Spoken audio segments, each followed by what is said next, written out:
I did my makeup without a mirror today, so let's just be nice. Hey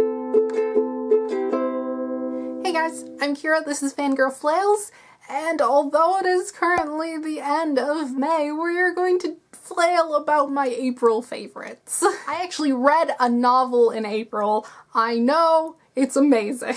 And it was actually really good. I gave it 4 stars, and that book would be Pantomime by Laura Lamb. This is about who we assume is a daughter of a noble family, set in kind of a future fantasy land, where there are remnants of a mysterious society. There are little trinkets that run on mysterious energy, and there's these large pen-glass domes throughout the city and the countryside. And no one really knows why they're there or what they do, they just kind of exist. This book is set up in alternating chapters, where one chapter is a flashback to the spring where Jean was still in her noble family and with her family, and then the summer chapters where she has run off to the circus because of some mysterious incident that we don't learn about until close to the end of the novel. What makes this book really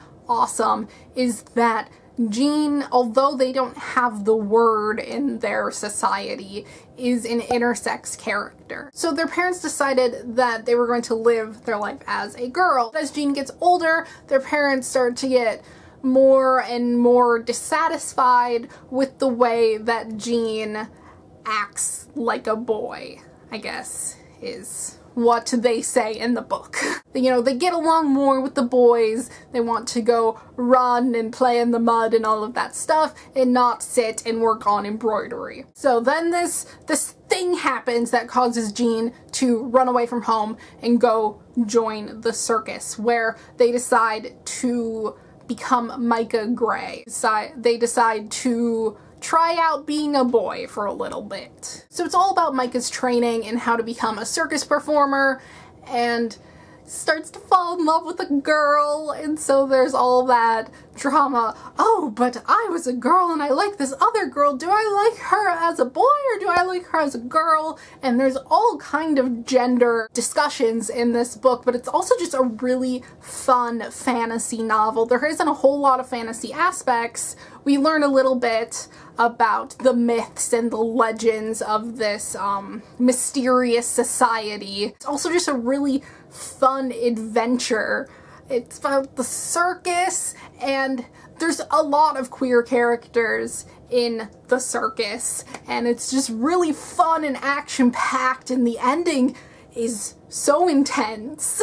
Anyway, I really enjoyed this book, and I hope to get a proper write-up on gender and YA eventually. So there is a sequel, and I'm waiting to get my hands on that. I don't know if the third one, there was some issues with the publisher, so I don't even know if the third one's going to be out, but I will let you guys know when I know. Just because I read one novel doesn't mean that I haven't been reading. I've been reading a lot of academic essays and a lot of fan fiction, just a lot of fan fiction and a lot of opinion articles and things of that nature, but I haven't sat down to read an actual novel besides Pantomime. But I've also been writing a lot. I have been researching for some videos I want to make and doing outlines, and doing some outlines for some projects that I want to do, and a lot of my own fanfiction. To music, I have been so into lo-fi, quirky, feminist songs like Boy by Athena Starwoman, and I've been loving Everything by Mal Blum. She is so great. My favorite song of hers is Waiting in Line, but just every single album, I can't believe I just discovered her. It is perfect. I watched a heck of a lot of TV in April too. I really got some use out of my Hulu Plus account. I watched all of season 1 of The Last Man on Earth. It is about Phil Miller, the last man on Earth, or so he believes, and the hijinks that he gets up to. He just doesn't know how to interact with people, which you'd think would be good since there's not a whole lot of people left on the earth, but oh, Phil Miller. It's a good show. There are some issues.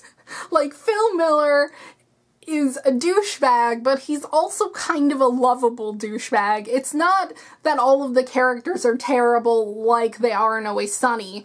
It's that they're terrible, but also like, oh, tiny little garbage can of a man. You're just the worst, but please don't die in the desert. Then I rewatched all of Gallivant, which, by the way, got picked up for season 2, so my rewatch was not in vain. If you like Monty Python and the Princess Bride, watch Gallivant. It is a musical extravaganza with a bunch of guest stars. It's singing and sword fights and jousting, and obviously the knight that we are following around is just incompetent, and so it's wonderful. And then Daredevil, oh my god, it's so gritty and it's so beautiful. Like, this is such a beautifully shot show. It's so Daredevil. Like, I don't know how to describe it. I love my superhero media to be light and fluffy because superheroes are so ridiculous, and so you want it to be, like, ridiculous. But this is so angsty and gritty because it's so real to life, and the villain is so scary because he's so real. He's not just a bad guy. We get so much of his backstory and his life, and he's so sympathetic.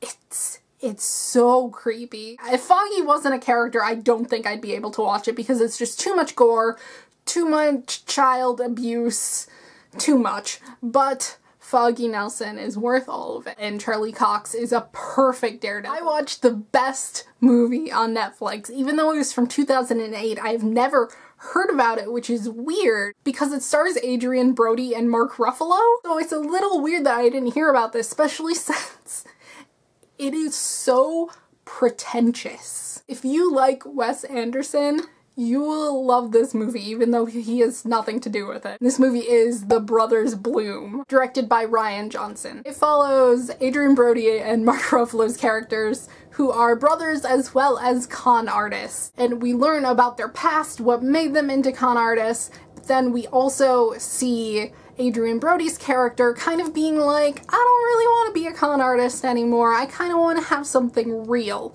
But his brother is like, okay, let's do this one last heist, and then you can go off and live your life. So they decide to con this beautiful, eccentric, millionaire lady who just lost, I believe, her father, and so she's alone for the first time. So it becomes a lot of, oh, was that real? Was that not real? Did he plan that? Was this all part of the heist? I don't know. And you don't know what's real anymore, but it's also just beautiful and funny. The girl they're trying to con has sex with a train. It's all very weird and beautiful and lovely. And I completely forgot to mention my favorite part, which is Rinko Kikuchi, who was Makomori in Pacific Rim. Her character is so wonderful. She doesn't speak throughout, like, most of the movie, and yet I still think this passes the Bechdel test because her and the woman spend a lot of time together,